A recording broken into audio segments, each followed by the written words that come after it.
സിപിഎമ്മിന് മറുപടിയുമായി ജമാഅത്തെ ഇസ്ലാമി നിലവിലെ സാമൂഹിക രാഷ്ട്രീയ സാഹചര്യങ്ങളുടെയും ആനുകാലിക സംഭവ വികാസങ്ങളുടെയും പശ്ചാത്തലത്തിൽ ജമാഅത്തെ ഇസ്ലാമി മലപ്പുറം ജില്ലാ കമ്മിറ്റി സംഘടിപ്പിക്കുന്ന ജമാഅത്തെ ഇസ്ലാമി വിശദീകരണ സമ്മേളനം ജൂലൈ 4 വെള്ളിയാഴ്ച വൈകുന്നേരം 5:30 നിലമ്പൂർ കോടതിപ്പടിയിൽ നടക്കുമെന്ന് ഭാരവാഹികൾ മലപ്പുറത്ത് വാർത്താ സമ്മേളനത്തിൽ പറഞ്ഞു. ജമാഅത്ത് ഇസ്ലാമിക്കെതിരെ തുടർച്ചയായി നടത്തപ്പെടുന്ന നുണപ്രചാരണങ്ങളെയും മലപ്പുറം ജില്ലയിലെ സൌഹാർദ്ദപൂർണമായ സാമൂഹിക ഘടനയെ വർഗീയ ധ്രുവീകരണത്തിലൂടെ തകർത്തുകളയാനുള്ള ഗൂഢശ്രമങ്ങളെയും പ്രതിരോധിക്കുകയാണ് പരിപാടിയുടെ ലക്ഷ്യം. നിലമ്പൂർ ഉപതെരഞ്ഞെടുപ്പിൽ ജമാഅത്ത് ഇസ്ലാമി മത്സരിക്കുകയോ നേരിട്ട് കക്ഷി ചേരുകയോ ചെയ്തിട്ടില്ലെന്നിരിക്കെയാണ് തെരഞ്ഞെടുപ്പ് പ്രചാരണ ചർച്ചകളിലേക്ക് വർഗീയ ചാപ്പ് ചുമത്തി ജമാഅത്തിനെ വലിച്ചിഴച്ചത്. തെരഞ്ഞെടുപ്പിന് ശേഷവും ചില രാഷ്ട്രീയ കക്ഷികൾ തങ്ങളുടെ നിക്ഷിപ്ത അധികാര താൽപര്യങ്ങൾക്ക് വേണ്ടി അപകടകരമായ രീതിയിൽ വർഗീയ രാഷ്ട്രീയം കളിക്കുന്ന അന്തരീക്ഷമാണ് നിലനിൽക്കുന്നത്. സംഘപരിവാറും മതനിരപേക്ഷ കക്ഷികളെന്ന വ്യാജ മേൽവിലാസമുള്ളവരും തരം പോലെ നടത്തുന്ന ഇത്തരം വർഗീയ ധ്രുവീകരണ രാഷ്ട്രീയം വളരെ അപകടകരമാണ്. കേരളത്തിൽ ഹിന്ദുത്വ ഫാസിസത്തിന് അനുകൂലമായ മണ്ണൊരുക്കുകയാണ് അതുവഴി സംഭവിക്കുകയെന്നും സംഘാടകർ പറഞ്ഞു. അത്തരമൊരു വലിയ അപകടത്തെ പ്രതിരോധിക്കാൻ ബഹുജനങ്ങളെ സജ്ജമാക്കുകയാണ് ജമാഅത്ത് ഇസ്ലാമി വിശദീകരണ സമ്മേളനത്തിന്റെ മുഖ്യ ലക്ഷ്യം.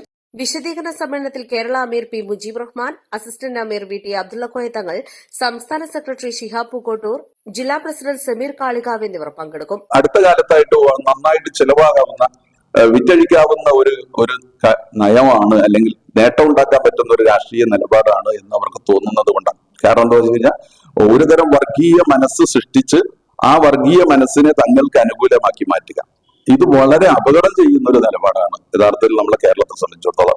കേരളം ഇന്നും ഒരു മതേതര ജനാധിപത്യ രാജ്യമായിട്ട് നിലനിൽക്കാൻ സംഘപരിവാറിനോ അല്ലെങ്കിൽ വർഗീയ ശക്തികൾക്കോ ഇവിടെ ഇന്നും ഒരു സ്വാധീനം ഉറപ്പിക്കാൻ പറ്റാത്തിട്ടുള്ള ഒരു നാടാണ്, ഒരു സംസ്ഥാനമാണ്. പക്ഷെ അവർക്ക് മണ്ണൊരുക്കി കൊടുക്കുക, അന്തിമമായിട്ട് ഇതിന്റെ ഫലം കൊയ്യുക ആരായിരിക്കും?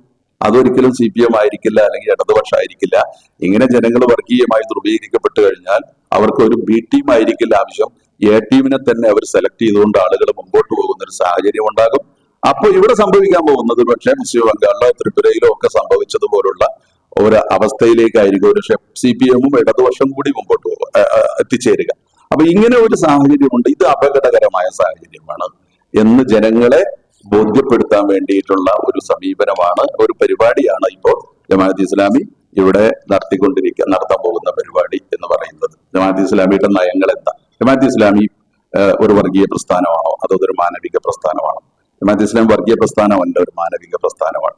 നേരത്തെ ജമാഅത്ത് ഇസ്ലാമിക്കെതിരെ ആരോപിച്ചുകൊണ്ടിരിക്കുന്ന ആരോപണങ്ങളിൽ ഒന്നും അടിസ്ഥാനമില്ല. അതൊരു മതരാഷ്ട്രവാദ പ്രസ്ഥാനമാണോ? അല്ല, അങ്ങനെ ഒരു മതരാഷ്ട്രവാദം ജമാഅത്ത് ഇസ്ലാമിക്കില്ല. ജമാഅത്ത് ഇസ്ലാമി മറ്റെന്തെങ്കിലും സാമുദായിക ധ്രുവീകരണത്തിന് ശ്രമിക്കുന്ന പ്രസ്ഥാനമാണോ? അല്ല. ജമാഅത്ത് ഇസ്ലാമി പറഞ്ഞതുപോലെ ജനസേവനത്തിനും ജീവകാരുണ്യത്തിലും മനുഷ്യരെ ഒന്നായിട്ട് കാണുന്ന പ്രസ്ഥാനമാണ്. എല്ലാവർക്കും ഒരുപോലെ സേവനം ചെയ്യുന്ന പ്രസ്ഥാനമാണ്. അതുപോലെ തന്നെ അന്താരാഷ്ട്ര ഭീകരബന്ധം എന്നൊക്കെയാണ് ആരോപിച്ചത്. വളരെ ഒരടിസ്ഥാനവും ഇല്ലാത്ത പ്രസ്താവനകൾ നിരുത്തരവാദപരമായിട്ട് നടത്തുക. അപ്പൊ ഇതൊക്കെ ജനങ്ങളുടെ മുമ്പിൽ ഒന്ന് തുറന്നു കാണിക്കണം. ജനങ്ങളുടെ മുമ്പിൽ, ഇപ്പൊ നിലമ്പൂരിലെ ജനങ്ങൾ എന്ന് പറഞ്ഞാൽ അവിടുത്തെ അവസാനത്തെ ആളും ഇതൊക്കെ കേട്ടിട്ടുള്ള ആളായിരിക്കും, ഓരോ പൗരനും ഓരോ വോട്ടറും. അപ്പൊ അവരുടെ മുമ്പിൽ ഈ വിഷയങ്ങൾ വളരെ വ്യക്തമായിട്ട് തുറന്ന് സംവദിക്കാൻ വേണ്ടിയിട്ടുള്ള, ബോധ്യപ്പെടുത്താൻ വേണ്ടിയിട്ടുള്ള ഒരു പരിപാടി എന്ന നിലക്കാണ് വെള്ളിയാഴ്ചയിലെ നമ്മുടെ ഈ പരിപാടി നമ്മൾ സംഘടിപ്പിക്കുന്നത്. ഈ പറഞ്ഞതുപോലെ നമ്മുടെ നേതാക്കൾ, സംസ്ഥാന നേതാക്കൾ മുജീബുർ റഹ്മാൻ, വി ടി അബ്ദുള്ള കോയ തങ്ങൾ, ഷിഹാബ് പൂക്കോട്ടൂർ എന്നിവർ അതിൽ സംബന്ധിക്കും. വാർത്താ സമ്മേളനത്തിൽ ജമാഅത്ത് ഇസ്ലാമി ഭാരവാഹികളായ Zakir Hussain Thuvur, NK Abdul Aziz, C Mujeeb Rahman, Abdurahman Mampad, professor Abdul Aziz എന്നിവർ പരിപാടികൾ വിശദീകരിച്ചു. East live, Malappuram.